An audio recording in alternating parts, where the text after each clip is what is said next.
never compromise over your integrity, کہ بطور مسیحی اپنی اخلاقی بلندی پر کبھی سمجھوتا نہ کرو. خدا کے ایک خادم نے کہا کہ ایک مسیحی کی انٹیگریٹی، اخلاقی بلندی کا امتحان، حقیقی امتحان اس وقت ہوتا ہے، غور سے یہ بات سنیں، جب اسے کوئی بھی نہیں دیکھ رہا، کوئی بھی اس کے ارد گرد نہیں ہے. آپ کو چوری کرنے کی آزمائش ہو رہی ہے، آپ کو کسی اور گناہ کی آزمائش ہو رہی ہے، کوئی آپ کو نہیں دیکھ رہا، nobody is there، لیکن آپ پھر بھی خدا کے حضور اس کے ساتھ وفادار رہیں، راست باز رہیں، دیندار رہیں. یہ ہے مسیحی راست بازی. لیکن آج ہمارا اس ملک میں حال یہ ہے کہ ہم کسی کے منہ پہ پہلے ایک بات کہتے ہیں، پھر انہی کے سامنے اس سے مکر جاتے ہیں. آئیں آج بطور مسیحی ہم اس بات کا عہد کریں کہ ہم ایک ایسی کلیسیا ہوں گے جو چاہے حالات کیسے بھی ہوں خدا کی راست بازی کی تلاش کریں گے، نہ جھوٹ بولیں گے، نہ چوری کریں گے. ہماری ظاہری زندگی اور باطنی زندگی ایک جیسی ہوگی.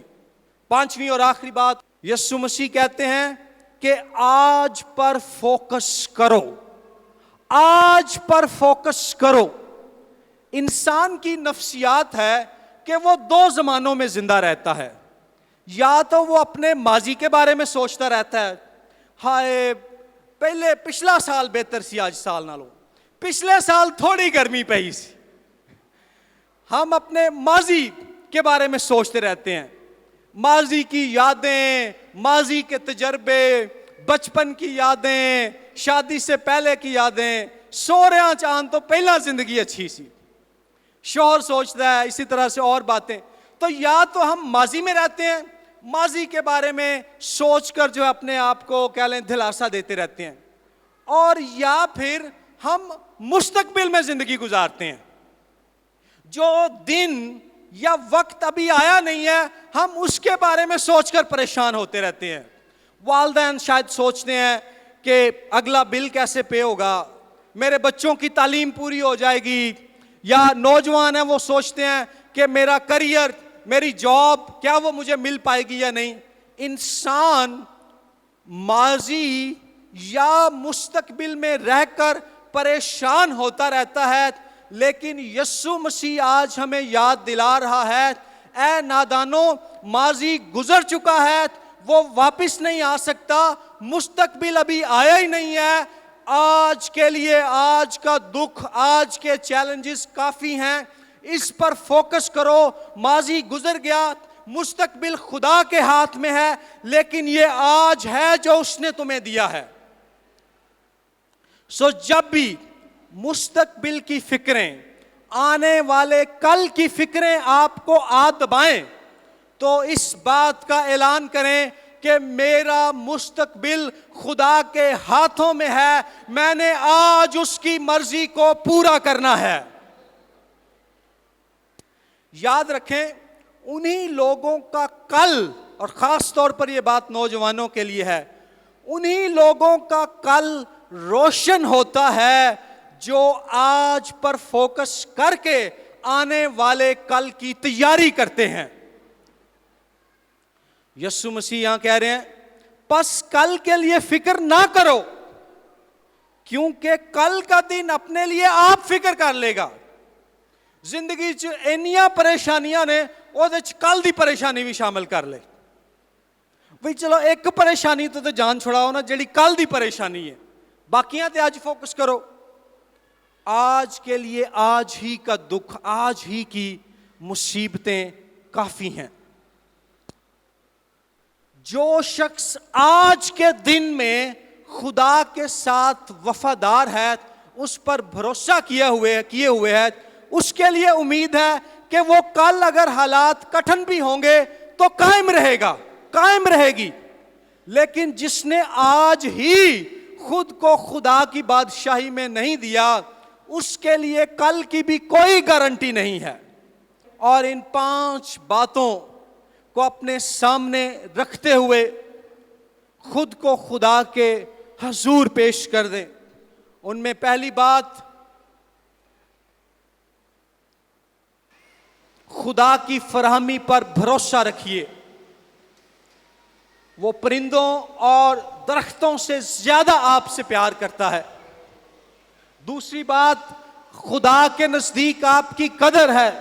زمین و آسمان کا خالق اور بادشاہ انفرادی طور پر آپ میں سے ہر ایک کا باپ ہے اور آپ سے پیار کرتا ہے، آپ کی فکر کرتا ہے۔